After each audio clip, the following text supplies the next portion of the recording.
Hello and welcome to the second episode of the Something Wicked podcast. I'm joined with my normal co-host Rob, who wasn't here last week due to moving house. And so basically what we're going to do is reiterate on what we were talking about last week with Jason. Big thank you to Jason again for filling in for our Rob. So yeah, I just want to know how you got into cinema, Rob. Well, if I look back at it, I think my earliest memory of film in general, I think it was the Goonies. I think it was, I'm going to say, between the late 80s. So I think it was about 1988, maybe 1987, perhaps. And I remember this on TV was this movie basically, and it was, obviously we all know what the Goonies is, and we've all seen it, many times. And I was just in awe of it, and I just could not stop watching it. And we didn't have a video player at the time. So I saw it and I was just couldn't stop thinking about it to what I remember. And I think longer down the line, I just remember thinking to myself, I'm still thinking about this movie, and I'm not too sure how I got it, but I watched it again, and I watched it again and again and again, and I just fell in love with this film, this movie. It's a great movie to fall in love with. Yeah, it was, I suppose it's every young lad or girl dream to have a group of friends like that. And they were just, I focused on them so much, and I was thinking, and the story, the music, the direction. I wasn't really thinking about direction at that age, but I was just watching it thinking, the movies are magic, and that led me on to many other films of that kind of caliber, the Monster Squad, Lost Boys. Great films. And then, even on into the 90s when I watched films like The Sandlot. Have you heard of The Sandlot? I have, yeah. The baseball movie, though I don't know anything about baseball, but I remember watching these movies and just connecting them to the Goonies. And just a group of friends coming together. Yeah. Though the Goonies was my first ever interaction with a film that had an impact on me, because it made a difference to how I thought about. I realised from a young age, all young kids love film, but I really did think about film a lot. And then it made me want to go to the video shop with my dad, and he would always take me. And I just sometimes just stand in front of all these, these walls with all the fixtures and fittings of the VHS and the VHS cover. Most films, as you know, from that era, some of them weren't actually quite good. They were just, the posters, the artwork was... That's what drew you to it, though, wasn't it, the art? And I miss that. I wish that was happened a lot more now, because nowadays I think film artwork is quite poor. But back then, it just, you would watch these movies because the artwork drew you in. And I remember the Goonies artwork on the VHS, the Warner Home Video, they were like library case video cassettes, tape, boxes. And I was just mesmerised by them, and that made me get into more films because of that concentration. The VHS of the Goonies, is that the same as it is on, say, the DVD and Blu-ray, where it's Josh Brolin holding on to the rock, and then you've got the rest of them? That's the original poster by Drew Struzan, who did most of the posters of Indiana Jones. I suppose you can see that, can't you, in the sort of the way the Goonies and the Indiana Jones posters are if you look closely at the illustrations, you'll notice he did Hook, he did a lot of Spielberg movies, and he did way beyond that. He did John Carpenter's The Thing, the man in the coat and the shine. That's Drew Struzan, and like I say, he was the man who basically made us look at films in a different way, and his actual illustration of the Goonies, like you just said, with Josh Brolin. That is a massive memory in my head. That's not on the front cover of the VHS. It's on the back. So what's on the front? It's just the DVD cover now, which is the all the kids with they're all standing with the treasure. Of course, the one-eyed Willy treasure. And you've got the Fratellis on each side. I think it's just the mother Fratelli on the side, and the rest is just the guys, the group, all just looking in, what we're going to do next. But that was the first impact I had in movies that I remember. Here's a question for you, a bit off topic, but who in the Goonies, who do you relate to the most when you were a kid? Who do you thought that's... Because obviously, I'm a chunk man. I was the guy that was fat and funny. I was happy about that, but... I mean, this sounds quite boring, but I probably was... I mean, I'm not saying the character was boring, but I probably related to Mikey more. Okay. Because Mikey was he is the lead of the Goonies. Yeah, the de facto lead. And it's not that I'm that I can communicate, that I can relate to being a leader, but I can relate to being very carefree. Yes. No, sorry, not carefree. Being cautious. He's cautious. He's very on everything, like wasn't he? Corey Feldman's mouth. He was basically he would walk into any fire there was. Yeah. Data was obviously he would just jump into any situation because he was a bit of a stunt man because he just loved all his. And he invented stuff as well. He was a gadget man, wasn't he? Yeah. And but Mikey, it's like the Teenage Mutant Ninja Turtles. When I used to watch that as a kid, people would always talk about their favourite turtle, and people would always say Michelangelo because he's funny, Raph. Donatello. Raph was basically the hard man, wasn't he? He was the tough turtle, but I was always Leonardo. Okay. He was my favourite, and he's the boring one. He's the blue turtle, Leonardo. He's the leader. He's the one with the samurais on his back. And it wasn't because he had samurais on his back, it was because I just generally loved the fact how cautious he was. He was basically like, he would stand back and question things. Raphael would be going into war. He'd run in, wouldn't he? Head first, And I was never like that. I'm not saying I'm boring. But he was very much, Leonardo, like Mikey, they were the cautious characters that I related to more than anyone. It's very interesting how you got into film. But more interesting than me, I just sat in the hallway and watched it, The Exorcist. What was your first film that you remember? My first film I remember would be Babe. The pig? Apparently, according to my mum and dad, because after I did this, I mentioned Babe. And apparently I worn out the VHS of Babe, it literally just fell apart. I watched it that much. My mum said it was like 3-4 times a day we watched it, which it still stands up today. And Babe Pig in the City, that film is spot on. I've never seen the sequel or the original. Oh, you're missing out. The original was massively. It was nominated for Best Picture at the Oscars. Really, I didn't know that. Because last time I watched Babe or Babe Pig in the City, I was a child. I tried to buy it for my son, but he was having none of it. I didn't know it was nominated for an Oscar. Well, I remember when it came out because I was a massive fan of Braveheart, and that was the lead front runner to win the Oscars that year. And it won Best Director, Best Picture. But Babe was this outside competition. And everyone was talking about it, saying, "Oh yeah, Babe might win because it's touched everyone's hearts." And I thought, "Hang on, I don't want a pig beating William Wallace here. Not having that." But luckily, that never happened. I don't know. I know William Wallace and Braveheart's but Babe is a spot-on film. You are making me want to watch Babe now. So. We'll have to have like a double bill one night. We'll watch Braveheart and Babe, and we'll compare the two. I imagine Braveheart's going to win by a landslide. But 1995, what was it? Competitive. Oh yeah. Competition. So we'll move on to our next subject, which is a sad one, which is obviously the passing of Dave Prowse and.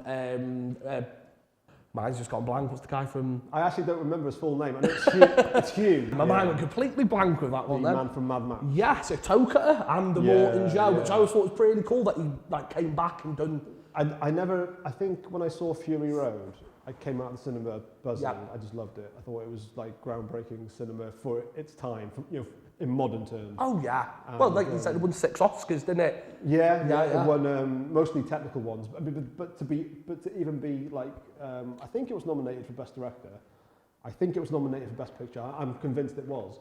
Yeah, I would have said it's a beautiful film, isn't it? It's breathtaking when you look at everything they did, because everything's practical effects as well, isn't it? Which is cool. When I first heard about it, I just wasn't at all convinced it was going to be any Mad Max film without Mel Gibson. You were a fan of the original then? Yeah, Road Warrior is one of my favourite movies. I mean, I remember, along with this is going back to the Goonies now. Yeah.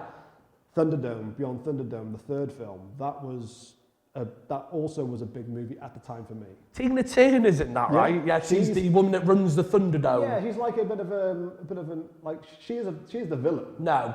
An anti-hero? Anti-hero, yeah, because she's got a soft spot for Max. Yes, I've not watched that film in a long time. I've watched the other two quite frequently, but I always miss out Thunderdome. Not because I don't like it, it's just Thunderdome's a bit more comedy than the other two, isn't it? It's more light-hearted. It's when I think they wanted to sort of take the original Mad Max 1 and 2. They were more quite indie movies, really. The first one especially. And then I think by this time, Mel Gibson's name had risen in Hollywood. Yeah. And they wanted to make it a bit more commercial with, and hence I think why Tina Turner came in. But I'm a big fan of Thunderdome. Yeah. I get people aren't, but when I look back at Mad Max, I think about Toe Cutter. Yes. There was no, you know, those villains were perfect because there was 100%, yeah. because there was no real, how would you put it? There was no real, the look on the likes of Bruce Spence in, I think it's Bruce Spence. I can't remember his name now, but the main guys the bad guys in Mad Max 2. Okay, Wes. Wes is one's called Wes, the one with the mohawk. Yes, yeah, that's right. Yeah, he's called Wes. I'm trying to think what his name is, but Bruce Spence I think was in the he's in one of those films. It's definitely a film. Let's move on. But if you watch the first film, the bad guys in that movie, Toe Cutter, they're so straightforward, like they're just menacing. Yeah, well, a quick question again, same subject, but for you, who do you prefer, Morton Joe or Toe Cutter? Because I love the character Toe Cutter. I just think because he's that kind of evil, but he's a really good dick at the same time. He doesn't sort of like the thing is with Morton Joe. He is, you know. He is a pantomime villain. Yeah, he's got he the doesn't voice. say much either, which I don't like. He's got that, but when he does speak, he's got the voice and stuff. I think they leave, you know, I'm more, in Fury Road, I was more fascinated by the, oh God, that's a question. The War Boys. Okay, yeah, which Nicholas Thingy. Holt plays, yes, and those were the characters I was focused on because that was like looking at Lord of the Flies in Mad Max world. Because they were brainwashed basically, weren't they? They were just like, you know, these like they were just so, you know, they're perfect, you know, they were pretty much painted white. Yeah. They had the eyeliner in black and then they all had skinheads and they were just like, you could focus on them like, you know, it's like a Foot Clan.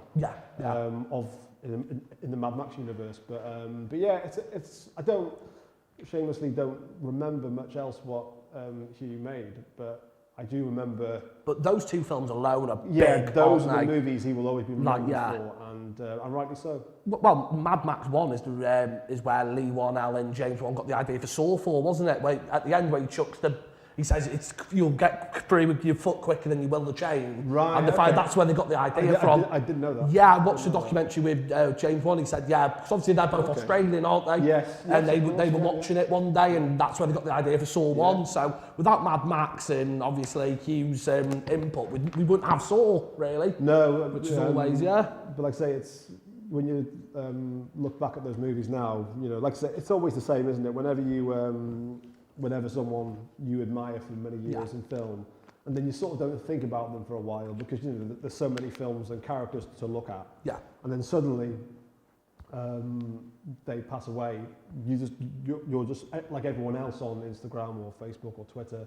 They're just focused on these actors and what they did for us with memories and, you know, the characters they created. I remember the first time I watched Mad Max, and I was definitely younger than 10, and I did not expect them to kill the mother and child. Because that bit's very, you're watching it, you're like, oh, they're going to swerve around her, or they're going to kidnap her. No, straight over them. Straight over them. My introduction to Mad Max 1 was through Mad Max 2 because of the opening scene where it sort of takes you through the time, how Australia and the world has become how it is now, and they show you about, you know, there was once a warrior called Max, and then they show you the scenes from Mad Max 1. That was the first time I ever saw that. Right. And I didn't really realise, because I knew that at the time Mad Max was just called The Road Warrior to me. And then my dad said, no, you need to watch Mad Max 1. So I did. And I didn't really like Mad Max 1 to start with, because I think from my age at the time, it seemed a bit dated. I only started with Mad Max 2, so I was comparing it. Mad Max 2 is a bit more fun than Mad Max 1, isn't it? It's a bit more like light-hearted, because like I said, that bit when the wife, it's a really young child as well, isn't it? I know a lot of the horror films today, kids are game, aren't they? It doesn't matter kind of thing, but back then I imagine, you know, mowing down a woman and a child like that was a big thing. They did, like I say, they definitely tried something, and it worked. It worked, yeah, because like I say, it started off a franchise that is so renowned now. Now, because you mentioned this the other day, because we spoke about you.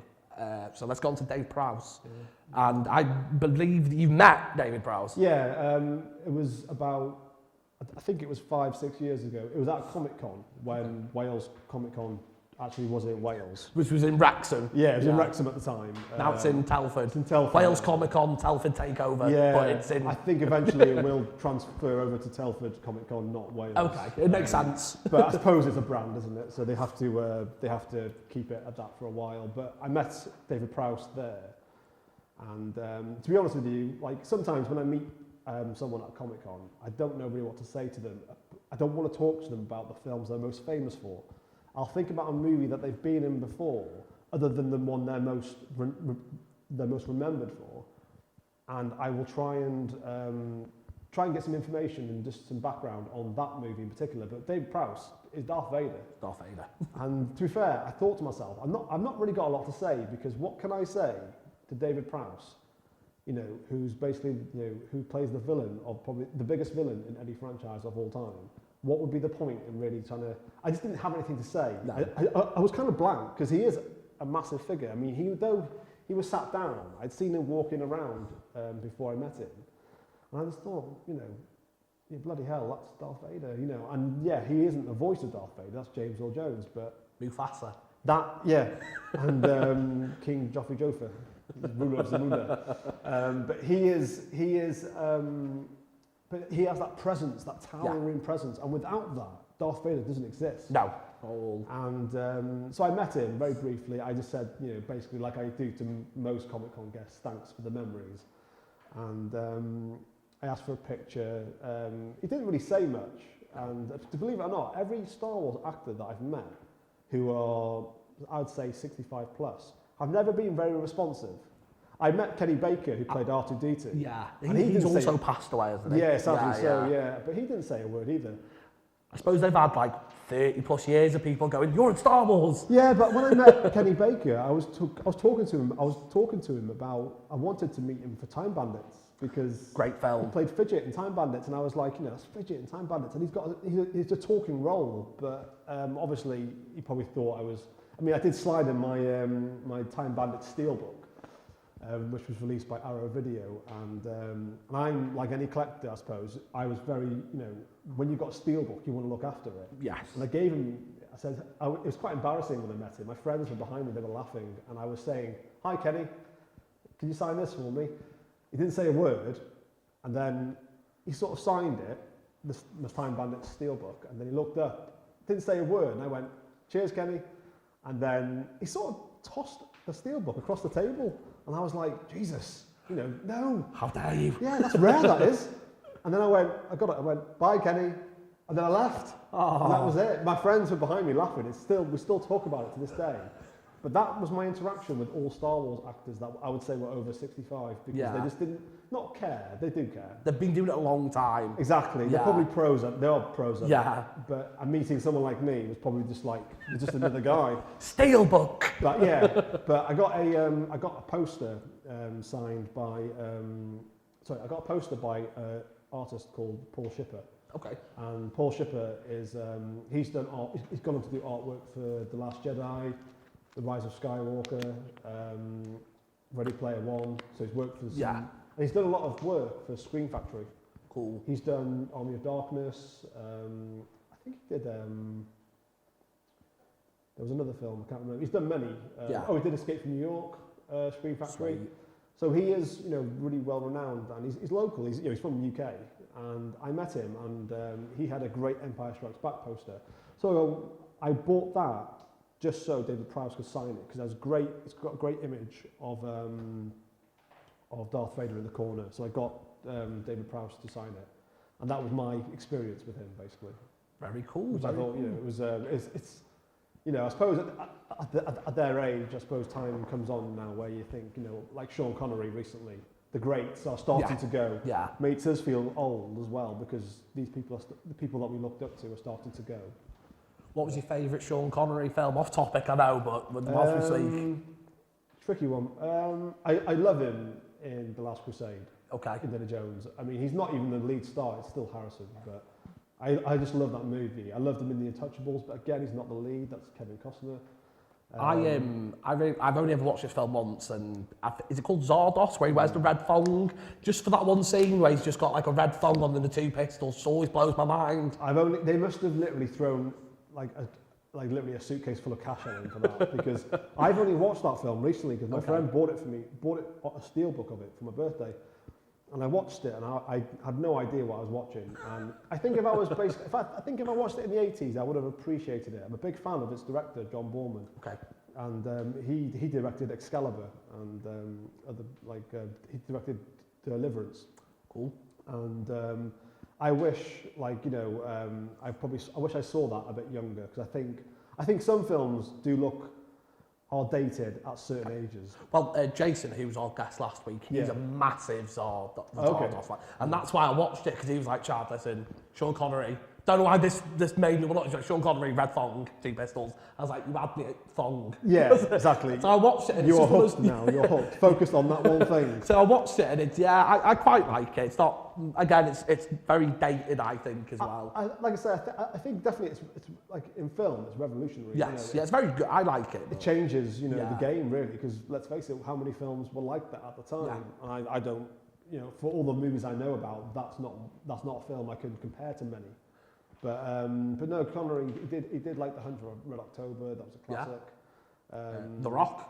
The Rock, yeah. I mean, it's easy to say James Bond, but I've only ever seen 2 James Bond films with Sean Connery. Yeah. Which was Dr. No and From Russia with Love. Never, like I told you beforehand, I've never watched. Chad's never seen never a watched a James Bond film. Yeah. If I was to watch a James Bond film, to be fair, again, this goes to do with films being dated. Roger Moore's my favourite. Okay.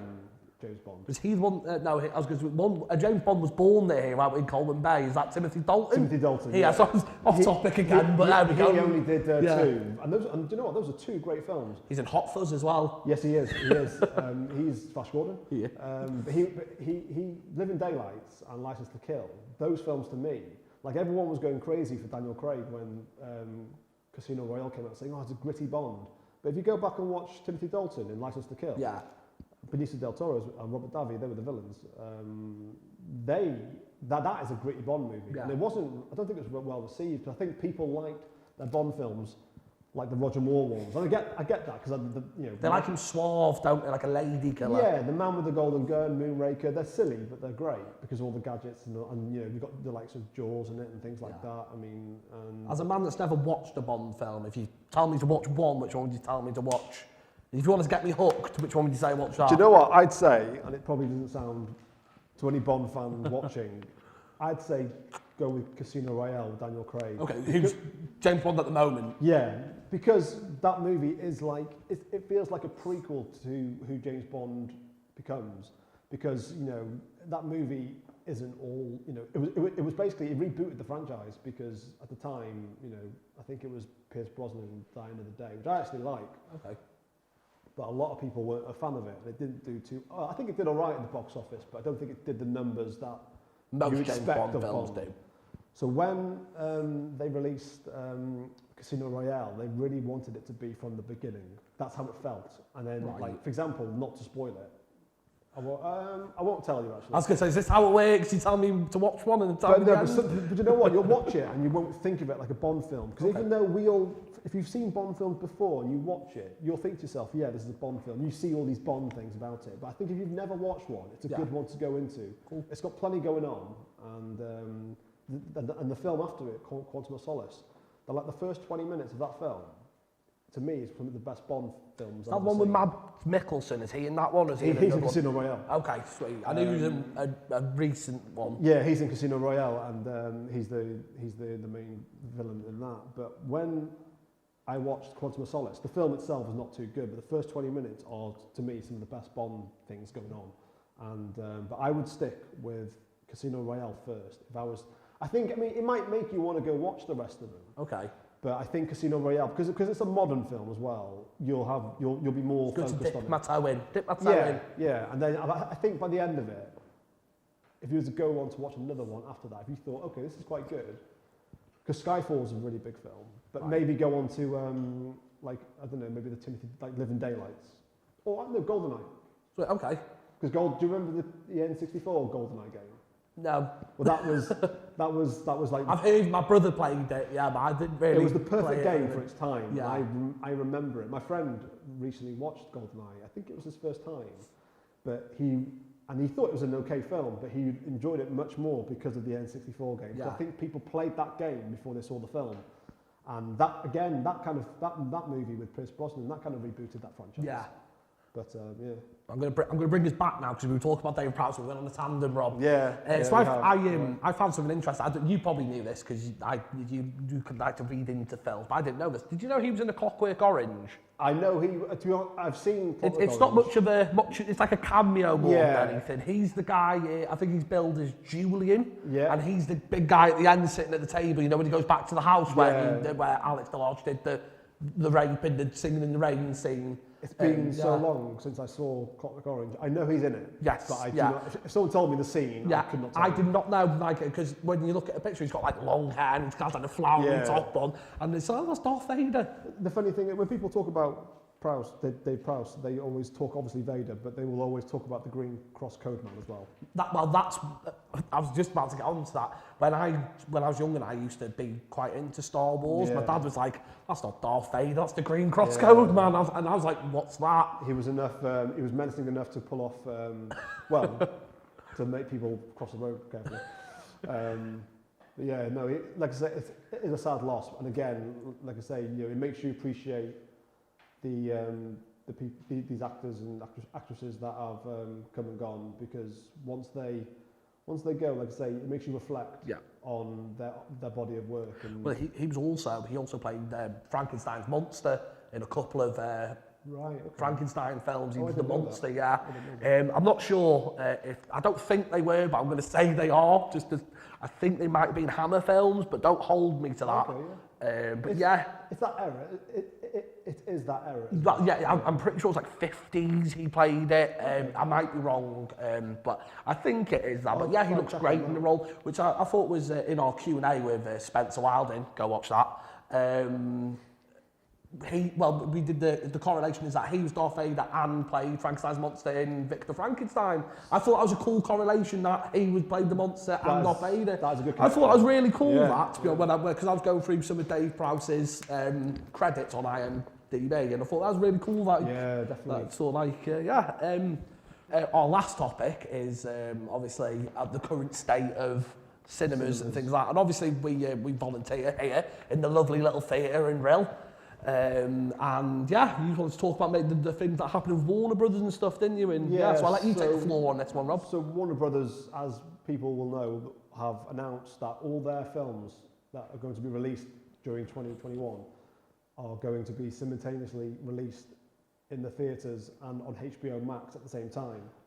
Okay. So HBO Max is not actually in the UK. Hopefully it will be, but I don't think there's no word about it. Like HBO's an American thing, though, isn't it? Yeah, HBO did Game of Thrones, The Sopranos. They do all the big shows, right? And they are part of the Warner Brothers collection and connection. And basically, with what we do here, so obviously in this cinema here, we show, Chad shows the horror movies, I show like more of the sci-fi sort of cult movies, like, Blade Runner. I will go, delve into a bit of horror at the same time. Chad will work on that. We're a team, Rob. We'll work together, exactly. And then the other members of Wicked, they will do the kids' movies. So obviously cinema for us is a big part of what we do here. And so to hear this news is not great, because we know this is happening in America. So HBO Max, like I say, does not exist here, and there's been no mention of it. Like when Disney Plus was starting off in the US, we knew the date it was coming here pretty quickly. Yeah, it was a couple of months, if that, wasn't it? Exactly, I think it was, I'm not too sure how long, but something like that. So is HBO Max launched? It's out? It's out in America. Okay. It's all the Warner Brothers titles, and they also have access to the Criterion collection, which is quite a renowned collection of different types of movies, some big movies, but there are some art house films in there which are very popular. But HBO have a deal, I think, with Sky in the UK. So if anything, if all these movies get released in the cinemas in the UK, they'll maybe go onto Sky, but in America they're going to go straight up to HBO straight away, and that is a worrying thing for cinemas, because it's basically people will think to themselves, well, I don't know what the subscription is. HBO Max in America, but it will be a lot cheaper than a cinema ticket. Yes. So you've got to think about things like petrol costs, food. Families will find it easier. I mean, the films that Warner Brothers are releasing next year are Suicide Squad 2, The Matrix 4. Wow. There are a lot of films, like big movies that are coming out that are going to that should be seen in the cinema, and hopefully film fans will feel safe enough to go to the cinema and support, their local multiplexes. But the only thing is, if they don't, and they stay home and watch HBO Max, or in our case, Sky, if they go down that route. Well, they put a lot of the HBO stuff on Sky Atlantic over here, don't they? That's it. They put Game of Thrones, Boardwalk Empire. Sky Atlantic are pretty much like HBO Max to a certain degree, but they will affect cinema attendance. Yeah. And if you've got no one coming to a cinema, then you've got no cinema. Exactly. So, which is a horrible thought, because I love going to the cinema. I think I read somewhere that I think it's only happening for a year. This is only happening, it's not forever. Right. But I think as time goes by, other studios like Universal, even the likes of Blumhouse. Depends how much money comes free from it, innit? It's all about profit. If it works, if the module works, they will definitely do it. But the only problem is that, the main thing about watching films, the first time you want to see a film, films are always different on the big screen. Even if you watch them on like a screen like this even, they look good, but on the big screen they're even better. They make films actually look better. Well, for instance, whilst we're talking about it, I tried to watch Blade Runner a few years ago, and you said to me, Chad, listen, it's a completely different thing when it's on the big screen. And I watched it, and now I can safely say I'm a Blade Runner fan. Yeah. I went out the next day and brought the DVD. I sent you a picture. I was like, I brought it, Rob, and now it's in my collection. I've watched it again since, and all because, like you said, it's the atmosphere in it of where you are, the noises, the people in the room. It is a different experience watching a movie on the big screen, and like I say, if they take that away from us, then really, it takes away the magic of watching movies. So you need to really have it still. Yeah. Otherwise, if you don't, then, like I say, it just takes away the fun side of being a movie fan, like you know yourself. And like I say, it could affect the likes of what we do here. Yeah. Or maybe it might, I don't know, perk up interest, because cinemas are so rare these days to go to, because it's been so long since COVID began. Well, it's been nearly a year. You sounded really old then, Rob. No, but it does, because it feels so long since we've all done something normal. Yes, I know what you mean. And then once you sort of like, get to, you want to go out and do all the things you did before, and some things you never did before, because, you've got the right to go and do it now. So it'd be interesting to see what happens next. I hope, the studios and the cinemas can come to I hope it's not forever. No, don't forget. I mean, imagine watching Avatar, the new Avatar films. There's 3 sequels coming in. It might be 4. Imagine watching them on a 20, 30, 40-inch screen. They're meant for the big screen. They are made for that reason. Watching it on your phone. Yeah. Imagine Christopher Nolan, what he's thinking. His films are IMAX. Yeah. He's not going to want anyone watching his next movie on a tablet. Yeah. So I totally understand the frustration for film fans, because, like many industries that are suffering right now, it's just a scary time. But I think once it starts, there'll be a bit of clarity for a lot of people. Because around here, Cineworld's shut, isn't it? Cineworld's closed. Yeah. We've got View. Is that for good? Is Cineworld gone? No, I think it's just temporary until things calm down. And then the View Cinema in Rill, hopefully that will reopen. But they're not as good as us. Well, we are the bomb. No, they are good. They are our friends, of course. But friendly competition. Of course. But I mean, they even show old films. And I watched The Nightmare on Elm Street and Psycho. Yeah. And I also went and watched The Shining. Yeah. And there was another one. But I didn't fall asleep. It was Evil Dead. Yeah. I think I fell asleep afterwards because no one was in there. I saw in the last couple of years. I've seen Alien. I've seen Batman, Tim Burton's. Oh, sweet. So like I say, it's good to see that they're doing something similar to us. They're probably copying us deep down. But trendsetters, Rob. Yeah, possibly. But I just hope, even for people who work at cinemas, it can be worked out, because people's livelihoods are at stake. So, fingers crossed. Fingers crossed. So I think that's everything we wanted to speak about this week, really, wasn't it? So, yeah. What did Jason recommend last week? Kill Command. Kill Command. If you watch Kill Command, let us know what you thought in the comments. I watched about 25 minutes, and then my son wanted to play Roblox, so I'll try and watch the rest of that at some point. Did you watch it is it available on a It's available online. That's all I can tell you, Rob. No, I'm only joking. I've got the DVD. No, I've got the DVD. It's available on Prime, probably. Yeah, no, I had the DVD from ages ago and I started watching it. And this week I've got the honour of recommending a film. So I'm going to go for, and I hope I don't butcher his name, but I think it's Josh Hasty. It's a film called Candy Corn. It's a slasher film. It's really cool. It's very Rob Zombie, but not as shaky cammy. Yeah. I love Rob Zombie films, but I feel like I'm on a roller coaster while I'm watching them. Yeah. So yeah, go watch that. The 19th will be our Christmas special. We'll talk about our favourite Christmas films.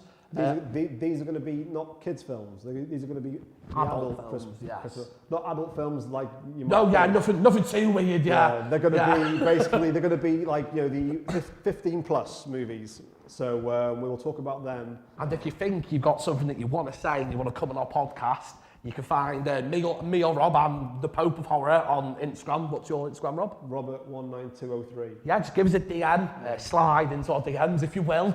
You can also, and if there's any film you would like us to talk about, please again comment below and we will look into it and we will try and put it on a future video for you. Definitely, because there's nothing I like more than talking about random films, especially ones I haven't seen. That's the thing about film conversations. When you talk about movies, you talk about it so much, like we're doing now, you end up talking about a film that you probably never heard of before, or whether, like Babe, I'm watching Babe Pig movie anytime now, and when we watch those movies, like I say, you only sort of recollect these movies exist by talking about films, and that's the importance of it. And yeah, it's always fun to be here with everyone. Again, we've got the lovely people behind the camera that do everything. Me and Rob just talk crap. It's good crap though. Interesting crap to a certain degree, but if you could subscribe, that'd be fantastic, because it will help. Yeah, and share, because it will help the channel and it'll help, to spread film love, basically, if that's a word. Probably not use that word. But yeah, it'll help the channel and it'll help, hopefully something wicked can be, we can bring more episodes like this for you. Thank you very much. Thank you.